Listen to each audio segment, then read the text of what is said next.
Hello friends, आज हम पढ़ेंगे question number 4 on page number 132.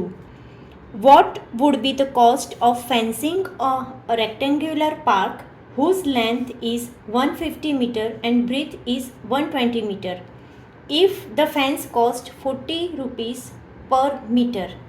अभी यहाँ पे क्या करना है? सबसे पहला question, what would be the cost. हमें कॉस्ट फाइंड आउट करनी है किसकी? रेक्टेंगुलर पार्क है, ठीक है, उसकी हमें कॉस्ट फाइंड आउट करनी है. जो फेंसिंग उसके साइड पे जो फेंसिंग की है उसकी हमें कॉस्ट फाइंड आउट करनी है, और वो कॉस्ट हमें पर मीटर कॉस्ट यहाँ पे दी है. तो सबसे पहले इसके लिए हम क्या करेंगे, वो सोचना ही सबसे पहली बात है. तो वो सोचने के लिए पहले हमें क्या दिया है वो हम लिखेंगे. तो हमें क्या दिया है? लेंथ दी है, ठीक है, यहाँ पे दी है लेंथ 150 मीटर. लेंथ हमें क्या दी है? 150 मीटर. एंड देन ब्रीथ हमें दी है 120 मीटर, ठीक है. और कॉस्ट, किसकी कॉस्ट दी है हमें? फेंस कॉस्ट क्या दी है? इक्वल टू 40 रुपीज़ पर मीटर, ठीक है. ये चीज़ हमें दी है. अभी सोचिए, अगर ये जो फेंस है, ठीक है, ये फेंस की 1 मीटर की मुझे यहाँ प्राइस दी है. वैसे मुझे पूरा का पूरा एरिया कवर करना है, यानी कि सबसे पहला तो मुझे क्या करना पड़ेगा? यहाँ पे पेरीमीटर निकालना पड़ेगा, ठीक है. पार्क कैसा है? रेक्टेंगुलर, ठीक है. तो क्या होगा equation? Perimeter of a rectangular park equal to क्या होगा equation? 2 multiply by L plus B. अभी यहाँ पे एल हमें क्या दिया है? 150 मीटर प्लस 120 मीटर. तो क्या होगा? 2 मल्टीप्लाई बाय, ये दोनों का हमें क्या करना है? प्लस करना है. तो प्लस है हमारा 270 मीटर, ठीक है. और मल्टीप्लाई करेंगे तो क्या मिलेगा मुझे? 0 2 7 2 ज़ा 14, 1 2 2 ज़ा 4 प्लस 1 5, 540 मीटर. ये हमें क्या मिला? ये हमें मिला पेरीमीटर, यानी कि यहाँ से यहाँ तक की जो फेंस की है वो फेंसिंग कितने मीटर की है वो हमें मिला, ठीक है. अभी यहाँ पे हमें क्या करना है? टोटल फेंस की कॉस्ट फाइंड करनी है. हमें क्या करना है? टोटल कॉस्ट फाइंड करनी है.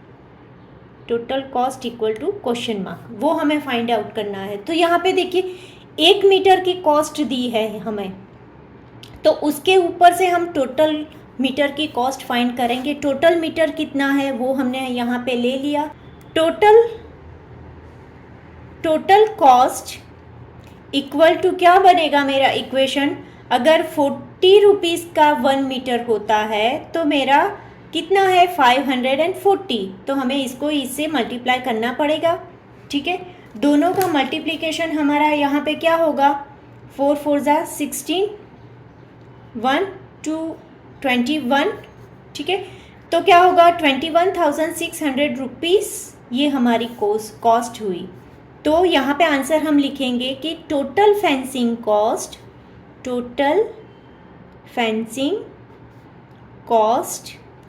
इज ₹21,600.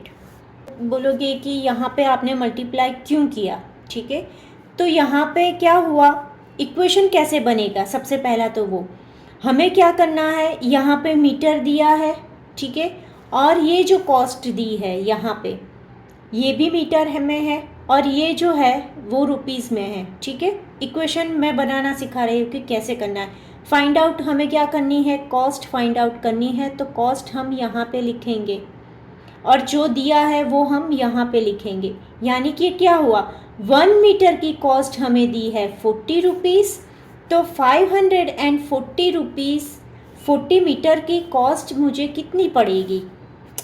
ये इक्वेशन मेरा हुआ. तो मुझे क्या करना है? ये दोनों का मल्टीप्लाई एंड डिवाइडेड बाय 1 जाएगा.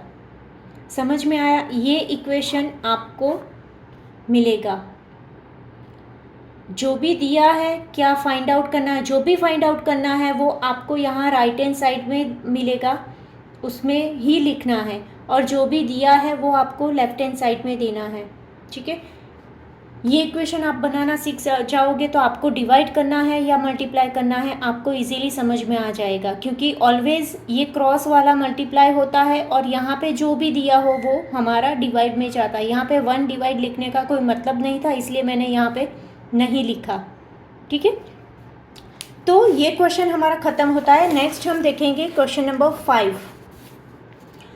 5 में क्या दिया है कि a piece of string is 36 centimetre long. हमें एक स्ट्रिंग दी है जो 36 सेंटीमीटर लॉन्ग है। What will be the length of each side if it is used to form. अगर वो स्ट्रिंग यूज़ हुई स्क्वायर बनाने में या तो फिर ट्राइंगल भी कैसा, with sides of equal length, सभी साइड्स की सेम लेंथ होंगी। ठीक है, अभी नेक्स्ट है हेक्सागोन में भी क्या बोला है condition, with sides of equal length. Hexagon में भी सभी साइड्स 6 साइड होगी, वो सभी इक्वल होगी। ठीक है, अभी यहाँ पे क्या दी है, लेंथ ऑफ स्ट्रिंग की लेंथ दी है, यानी कि ये क्या हुआ हमारा, ये हमारा हुआ पेरीमीटर। ठीक है, आगे हमने फेंसिंग वायर वाला देखा था क्वेश्चन, सेम चीज़ यहाँ पे भी है, यही चीज़ करनी है। उसको रेक्टेंगल से निकाल के स्क्वायर बनाया था, यहाँ पे तो सिंपल स्ट्रिंग ही दे दी है और उसे हमें शेप देना है। ठीक है, तो यहाँ पे क्या होगा, पेरीमीटर। ये जो हमें दिया है 36 सेंटीमीटर, ये सबका क्या होगा, पेरीमीटर होगा। ठीक है, because the string is long 36 centimeter. So यहाँ पे हम क्या लिखेंगे, perimeter of square equal to क्या है, 4L, 4 लेंथ। ठीक है, तो क्या होगा, पेरीमीटर क्या है हमारा 36 equal to 4 multiply by L। ठीक है, तो क्या होगा, L equal to 36 divided by 4 equal to 9, 4 9 सा 34, 9, ये 36 क्या है हमारी सेंटीमीटर, तो यहाँ पे क्या लिखना, सेंटीमीटर लिखना।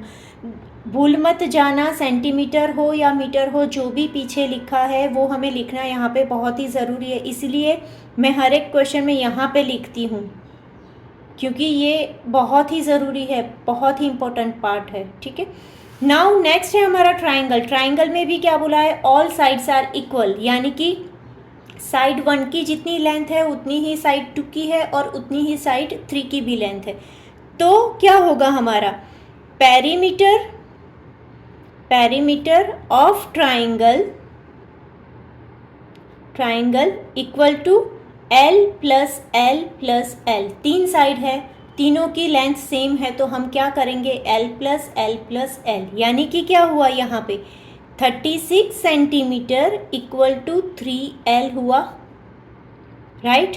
तो इसे क्या बोलेंगे, L equal to 36 centimetre divided by 3, तो ये क्या हुआ 12 3 ज़ा 36, यानी कि आंसर क्या हुआ हमारा, लेंथ क्या हुई 12 सेंटीमीटर, राइट।